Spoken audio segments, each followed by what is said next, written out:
have to end it there because we've literally got to go. Thank you. Got to go now. Thank you.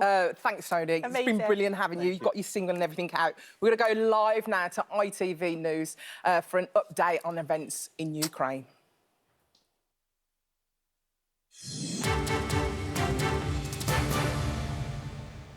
Good afternoon. The latest from Ukraine, where ITV News has, in the last few hours, witnessed the gun battle now taking place close to central Kiev. Russian troops are now advancing through the city. It follows a morning of rocket attacks on the capital. Authorities say at least 33 civilian sites have been hit. Our correspondent John Ray has the latest. They have total control of the skies, so on the ground, Russian tanks are heading into Kiev itself. These images show armoured vehicles apparently just 10 kilometres from the centre of the capital. A city rocked by more missile attacks and waking to a stark message from their president, who believes he is Russia's target number one. This morning we are defending our country alone. Just like yesterday, the most powerful country in the world looked on from a distance. Russia was hit with sanctions yesterday, but these are not enough to get these foreign troops off our soil. Only through solidarity and determination can this be achieved. Ukrainian soldiers have offered stiff resistance. A fierce battle raged at this military school. Moscow claims to have destroyed more than 70 military bases.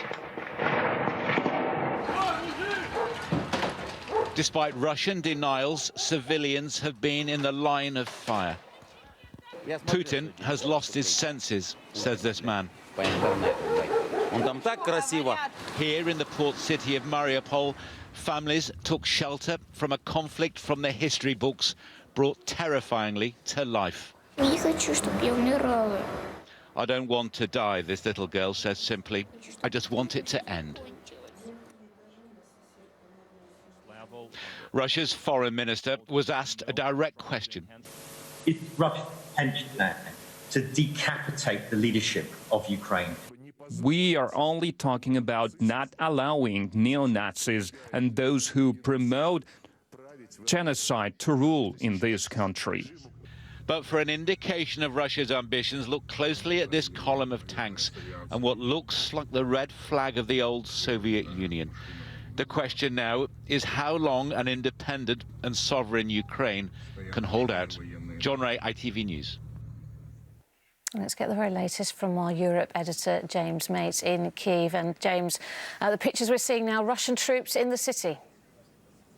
They have been. It's much, much quieter now. I don't think it's fair to say that Russian troops are moving through the city. There has undoubtedly been a raid, either by special forces or possibly a reconnaissance in force, in which lightly armoured troops and their vehicles have come a long way into the city to test effectively Ukrainian defences. It does seem, though, that whatever happened this morning has, for the time being, been repelled. There was some pretty serious small arms fire going on throughout the morning, but that, as I say, seems to have stopped. It has been enough for President Zelensky of Ukraine to have gone into hiding in a bunker, although he insists he is going to remain here in Kiev. It probably is an attempt to work out how they can, or to try and find a way to decapitate the government here to bring this war to a quick end. But so far, at least, there's no sign of it succeeding this morning.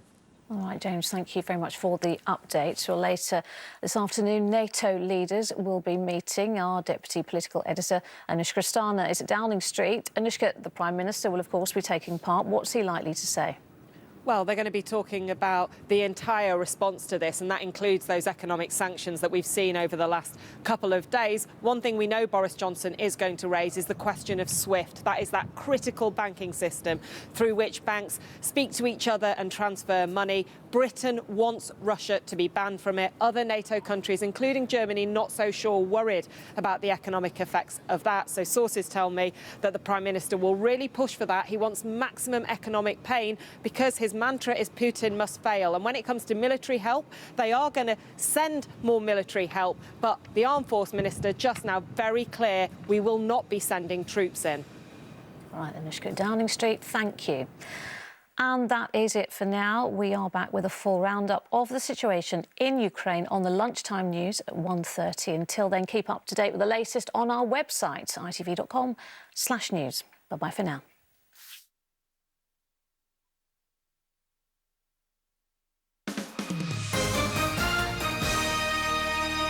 And I just wanted to say thank you to our colleagues at ITV News there. Now, we've been speaking about it all morning. The time has come for us to play What the Hat?